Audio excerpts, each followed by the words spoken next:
Imagine the scene. The year is 2021. The sun beats down on the vast, sweeping sands of the Sharjah desert. Here, amidst the dunes, lies the ancient city of Malaha, a place that has held its secrets for millennia. Archaeologists, patient and persistent, are carefully working the earth. They are sifting through layers of history, looking for clues to a forgotten past. Suddenly, one of them strikes something solid. It's not just a stone, it's the unmistakable curve of pottery, the shoulder of a heavy clay vase emerging from its sandy tomb. This is the moment that every archaeologist lives for, the thrill of discovery that connects our world to one long gone. Slowly, with immense care, they begin to excavate the object. The vase is heavy, surprisingly so. It weighs over 9 kilograms, a significant weight that hints at something precious hidden within. What could it be? Grain? Oil? The team works with bated breath, their tools moving with precision and delicacy. As they lift the lid, the contents are revealed not as dust or dried residue, but as a cascade of metal discs, tarnished by time but glinting with the unmistakable luster of silver. It is a hoard, a treasure trove buried intentionally more than 2,000 years ago. The air is thick with excitement and a profound sense of wonder. Inside this humble clay pot, a fortune lay concealed. The team carefully counted each piece, one by one. The final tally was astonishing: 409 silver coins.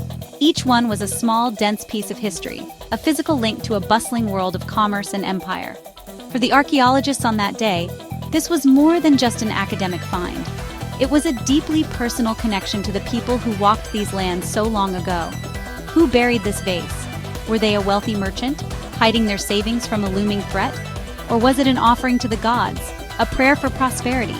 The questions hung in the desert air, as timeless as the landscape itself. The sheer scale of the discovery sent ripples of excitement through the world of archaeology. This wasn't just a handful of stray coins dropped by a passing traveler. This was a substantial collection, a significant amount of wealth deliberately gathered and hidden away. It was a savings account from the 3rd century BC, a snapshot of the economy and power of this region. The weight, the number, the careful burial, every detail told a story. It spoke of a sophisticated society, a place where wealth was accumulated and where people had reasons to protect it. The desert had finally given up one of its most valuable secrets, and the story it told was about to change everything.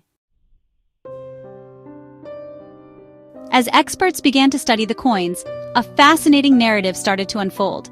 These were not just any silver pieces. They were tetradrachmas, a standard and widely trusted currency across the vast Hellenistic world that emerged after the conquests of Alexander the Great. Each coin weighed between 16 and 17 grams, a hefty and reliable measure of pure silver. The oldest coins in the hoard were like miniature sculptures, bearing the powerful and iconic images of the Greek world. On one side, you could see the face of Alexander the Great himself, stylized to look like the mythical hero Hercules, wearing the skin of the Nemean lion as a headdress. This was pure propaganda, a way of stamping his divine authority on every transaction. On the reverse of these early coins, another powerful symbol of Greek culture was depicted: Zeus, the king of the gods, seated majestically on his throne, holding an eagle and a scepter. These images were more than just decoration. They were a declaration of power and cultural dominance. They proclaimed that the influence of Alexander's empire had reached far and wide, creating a shared economic language that stretched from Greece to the borders of India. Finding these coins in the heart of Arabia was a revelation. It proved that this region was not an isolated backwater, but an active participant in the grand story of the Hellenistic Age, a period of incredible cultural fusion and exchange. But the hoard contained a deeper, more subtle story of cultural evolution. While the oldest coins were purely Greek in their design, the newer ones showed a remarkable transformation. Over time, the familiar images of Hercules and Zeus began to change. Local Arabian artisans started to reinterpret these powerful symbols, blending them with their own unique styles and motifs. The crisp, classical lines of the Greek gods softened and became more abstract. New inscriptions began to appear, not in Greek but in Aramaic, the common language of trade across the ancient Middle East. This wasn't a case of mere copying.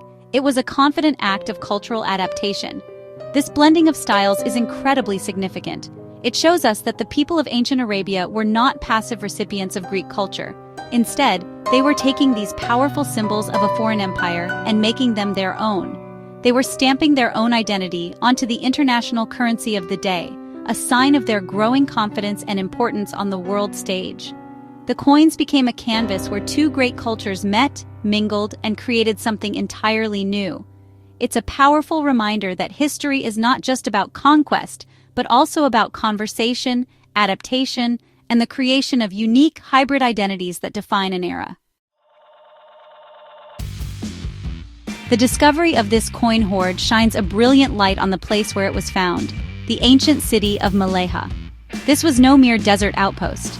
For centuries, Malaya was a thriving and strategic metropolis, a vital link in the chain of trade that connected the great civilizations of the ancient world. Positioned perfectly between the Persian Gulf and the Gulf of Oman, it was a crossroads. Goods from as far away as India, spices, precious metals, and fine textiles would have flowed through its bustling markets. From Malaya, these exotic treasures would continue their long journey westward, destined for the wealthy cities of Mesopotamia and the Mediterranean. This was the superhighway of antiquity, and Malaya was one of its most important service stations. Life in Malaya was surprisingly sophisticated. Archaeological work has revealed a fortified city with grand palaces, sacred temples, and busy workshops where artisans crafted goods for local use and for export. This was a permanent, prosperous settlement, a beacon of civilization in the arid landscape. But how could such a city thrive in the middle of the desert? The answer lies beneath the ground. The people of Malaya were masters of water management. They engineered and maintained an incredible network of underground irrigation channels known as falaj. This ancient technology, still used in parts of the region today, tapped into underground water sources and channeled them for kilometers to sustain lush farms and date palm groves. This ingenious falaj system was the lifeblood of the city. It allowed the inhabitants of Malaya to cultivate crops and support a large, concentrated population in one of the world's driest climates.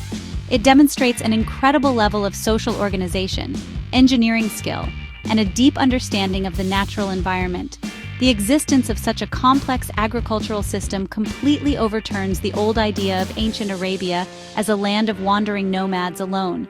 It proves that settled urban life flourished here, supported by technological innovation and a mastery of the challenging landscape.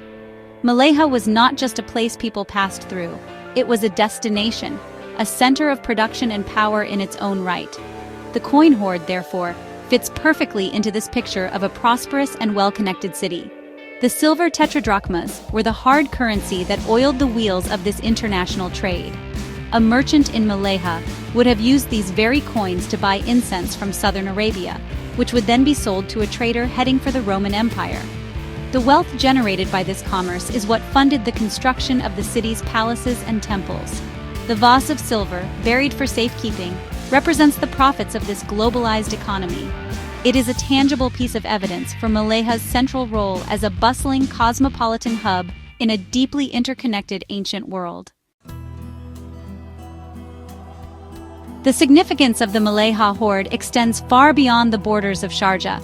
It forces us to look at the entire Arabian Peninsula with fresh eyes. This was not an isolated event.